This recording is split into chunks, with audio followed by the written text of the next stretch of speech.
जैसे कि आपके पास फंड्स कंपनी के सीएसआर के थ्रू आते हैं, गवर्नमेंट से भी आपको कुछ फंड मिलता है या ग्रांट्स मिलती है? नहीं, गवर्नमेंट के साथ हमारा कोई भी अब तक एक भी रुपए का फंड नहीं रहा है। गवर्नमेंट के साथ हम थोड़ा दूर रहते हैं फंड्स के मामलों में। अच्छा। हम गवर्नमेंट से बोलते हैं कि आपका जो भी मशीनरी सपोर्ट है, कभी हमें जेसीबी चाहिए होता है या ट्रक चाहिए होता है या कोई और मशीनरी सपोर्ट चाहिए होता है, तो हम वो सपोर्ट लेते हैं, हम फंड्स नहीं लेते गवर्नमेंट के साथ। अच्छा, तो गवर्नमेंट में आपको सपोर्ट के लिए बेसिकली एमसीडी ऑफिसेज वगैरह यहीं से कांटेक्ट होता होगा आपका? MCD office, DDO office, Delhi police, इनके साथ हमारा डायरेक्ट तो इन्वॉल्वमेंट रहता है। इनसे डायरेक्ट इन्वॉल्वमेंट में अब इजी होता है या स्टार्टिंग में कैसा था और अब कैसा है? स्टार्टिंग और अब में तो आसमान धरती का फर्क है। स्टार्टिंग में आप मानोगे नहीं, एक लोकेशन की एनओसी लेने के लिए हमें एक महीना वेट करना पड़ता था, एंड उसके बाद भी हमें मना कर देते वो कि नहीं, गंदगी करने के लिए आपको कोई परमिशन नहीं चाहिए, बट गंदगी साफ करने के लिए आपको परमिशन चाहिए आज के ज़माने में। तो और जब आपको परमिशन नहीं मिल रही, आप लेटर लिख रहे हो कि सर हमें साफ करना, आप हमें अलाउ तो करो, वो रिप्लाई नहीं देते थे। एंड इवेंट का डेट नेक्स्ट डे है, आप कब तक जाओगे, कब तक चेज करोगे उनको, एंड में वो इवेंट ड्रॉप करना पड़ता था। फिर लोगों ने जब हमें अप्रिशिएट किया, जब वॉलंटियर्स की टीम बढ़ती गई, लोगों ने उन ऑफिसर्स ने देखा कि नहीं यार, ये बच्चे अच्छा काम कर रहे हैं। पहले उनकी भी गलती नहीं बोलूँगा, क्योंकि आज के ज़माने में चीटिंग बहुत होती है। वो कूड़े उठाने की जगह हम कुछ और वहाँ रख दे, कोई बम प्लांट कर दे। पुलिस भी अपनी जगह गलत नहीं है, उनको भी जब तक हमारा फियर नहीं हो, लोगों को विश्वास भी तो दिखाना पड़ेगा ना उनको। तो हमने उन पर विश्वास दिखाया, उन पर वो हम पे दिखा रहे हैं।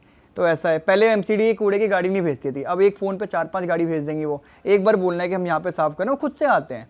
तो मेरे को लगता है कि जब हम हमेशा गवर्नमेंट को ब्लेम करते थे ना हर चीज़ के लिए कि गवर्नमेंट ये नहीं कर रही या गवर्नमेंट वो नहीं कर रही, अब हम ये कर पा रहे हैं कि गवर्नमेंट हमें सपोर्ट कर रही है। अब हर चीज़ के लिए गवर्नमेंट को ब्लेम नहीं कर सकते। अरविंद केजरीवाल या प्राइम मिनिस्टर आपको रात को कूड़ा डालने घर में बाहर नहीं आते, हम लोग ही डालेंगे तो साफ भी हम लोग करेंगे। एंड ये चीज़ लोग समझ रहे हैं अब, और इसीलिए गवर्नमेंट के एम्प्लॉय भी हमें सपोर्ट कर रहे हैं। लेकिन आप एक चीज़ देखोगे, अगर हम कूड़े की बात करते हैं तो हम अच्छे एरियाज में जाते हैं, वो बड़े क्लीन होते हैं, राइट। लेकिन वहीं पे हम अनथराइज्ड कॉलोनीज या थोड़ा सा भी लो एरिया में जाते हैं, वहाँ पे बहुत गंदगी होती है। तो इसके पीछे आपको क्या लगता है, क्या रीज़न है? 2-3 रीजंस बोलूँगा। एक तो lack of awareness, lack of civic responsibility, कि अपने अंदर अपनापन नहीं है देश को लेके कि ये कंट्री मेरी है, ये कंट्री मेरा। जैसे मैंने आपको बताया था एग्जांपल के लिए, मेरे घर के बाहर कोई कूड़ा नहीं डाल सकता, क्योंकि वो मेरी वो मैंने अपना बना रखा है, ये मेरा एरिया है, इसमें तो आप डाल ही नहीं सकते कूड़ा, क्योंकि ये मेरा घर है, मेरी रिस्पॉन्सिबिलिटी होगी। तो ऐसे ही वो लोग नहीं समझ पा रहे हैं, उनको समझाना पड़ेगा, और वो तभी समझ पाएंगे। आधे साल इसमें माइग्रेंट वर्कर्स होते हैं, माइग्रेंट लेबर्स होते हैं, जो बाकी स्टेट से आ रहे होते हैं। अब उनको अवेयर करना बहुत इंपॉर्टेंट है, तो लैक ऑफ अवेयरनेस मैं बोलूँगा। सेकेंड, हम जो हाई सोसाइटीज़ में रहते हैं, वहाँ पे फैसिलिटीज़ बहुत ज़्यादा है। वहाँ पे आपके एक फ़ोन पे गवर्नमेंट एक्ट करती है, क्योंकि आपको पता है आपके पावर ऑफ इन्फ्लुएंस है।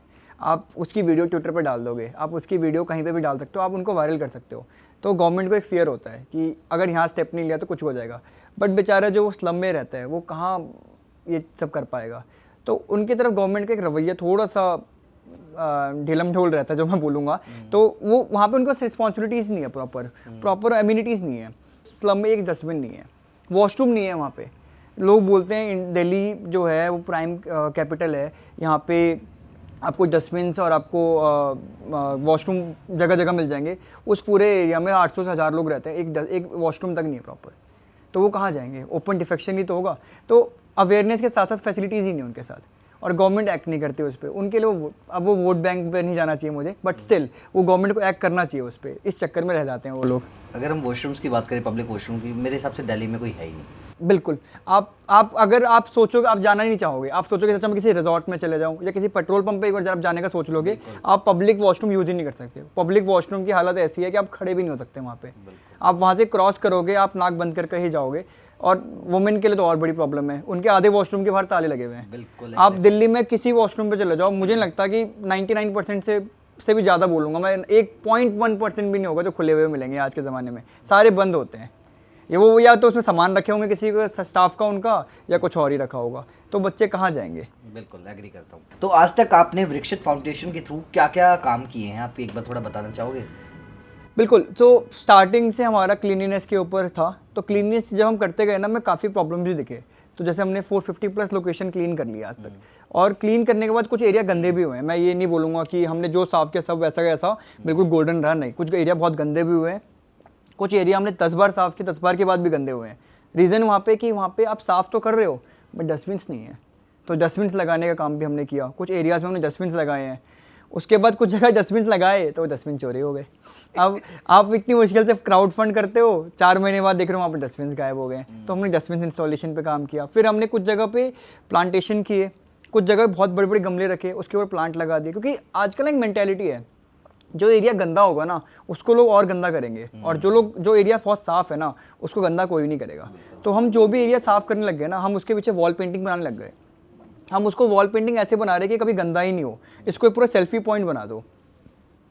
कुछ एरिया में हमने यमराज बना दिया और उस पर लिख दिया गंदा करोगे तो मुझसे मिलोगे। कोई कूड़ा नहीं डालता, सारा वो इम्पैक्ट ही खत्म। वहाँ पे सब लोगों में डर हो गया ना एक यमराज का, कि भाई सच में डाल देते यमराज ना आ जाए।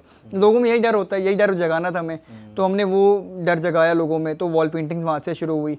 कुछ जगह पे बड़े गमले जो मैंने लगाए वहाँ पे हमने ग्रीन फेंसिंग कर दी कि कॉर्नर ऑफ कर दिया, इस एरिया में कूड़ा नहीं डालना। तो ऐसे ऐसे क्लीनिनेस, वॉल पेंटिंग। आजकल वीडियो देखते होगे दूध की थैली काटने के ऊपर, कि जो छोटा पीस अगर आप छोड़ दोगे दूध की थैली का, वो कभी रिसाइकिल नहीं हो सकता। अब जितना मर्जी उसको आप रिसाइकलिंग का कोई क्लेम कर ले, कभी नहीं हो सकता। जितना छोटा प्लास्टिक का पार्ट है ना वो रिसाइकिल हो ही नहीं सकता। तो आजकल लोग बोलते हैं कि उस दूध के पैकेट को जब आप काट रहे हो तो एंड का पार्ट मत काटो, थोड़ा सा ही काटो, ताकि जब आप उसको कल को कूड़े में दे रहे हो तो जब वो MRF सेंटर में जाता है, उसको फैसिलेशन होता है उसका अलग अलग सेंटरों में पॉइंट पे, तो वहाँ पे वो काम आ सकता है, उसका रिसाइकल होने का चांस है। तो ये चीज़ें लोगों में बताना बहुत इंपॉर्टेंट था। उसके बाद कि जैसे आप आजकल Gmail पे बहुत मेल्स आती है, बहुत स्पैम मेल्स आती है, लोगों को फ़र्क ही नहीं पड़ता। लोग कहते हैं कि हमारे मेल पे तो आ रहा है, क्या फ़र्क पड़ता है। बट एक मेल की स्टोरेज भी तो कोई कार्बन फुटप्रिंट हो रहा है, कार्बन के लिए वो एमिशन कहाँ से आता है, सर्वर पे वो लोड कहाँ से आ रहा है, तो उसके लिए भी इन्वायरमेंट इम्पैक्ट हो रहा है। तो ये सब चीज़ें हमने बताई कि डेली लाइफस्टाइल में इम्पैक्ट कैसे आप ला सकते हो। तो ये अवेयरनेस के थ्रू आया।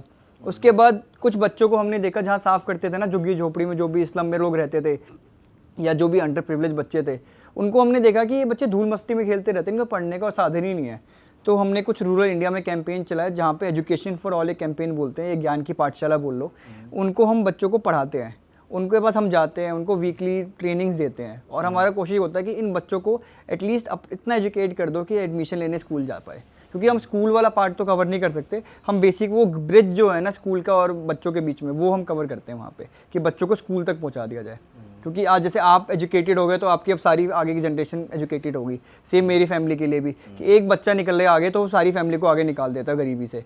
तो वही उन बच्चों के साथ है, उन बच्चों को हम एजुकेट इसलिए कर रहे हैं ताकि वो सारा गैप खत्म कर दें। इसी को देखते हुए हमने कुछ डंप यार्ड्स थे, उनमें लाइब्रेरी बनवाई। कुछ डंप यार्ड्स को हमने फॉरेस्ट में कन्वर्ट किया।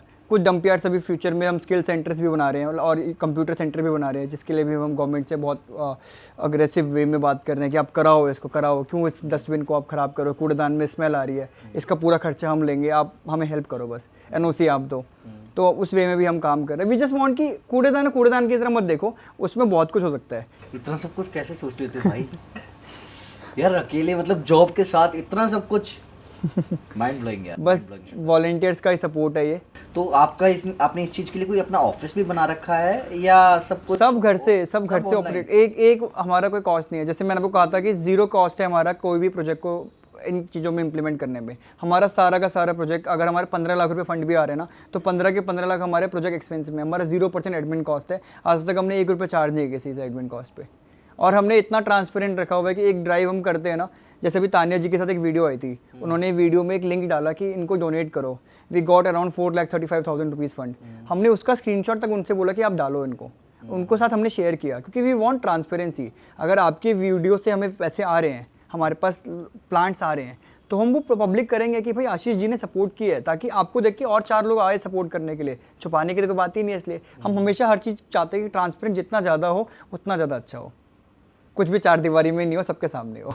नहीं, बहुत यार, मतलब मैंने बहुत NGOs देखी हैं, लेकिन मोस्टली सब में एक ही पर्पस होता है जनरली लोगों का ना, कि मैनेजर्स की सैलरी भी निकालनी होती है। उसमें एक मेन कॉस्ट एडमिन की कॉस्ट सबसे बड़ी कॉस्ट सबसे बड़ी कॉस्ट होती है। सबसे बड़ी कॉस्ट मैंने काउंट किया है, एडमिन हमेशा होती है।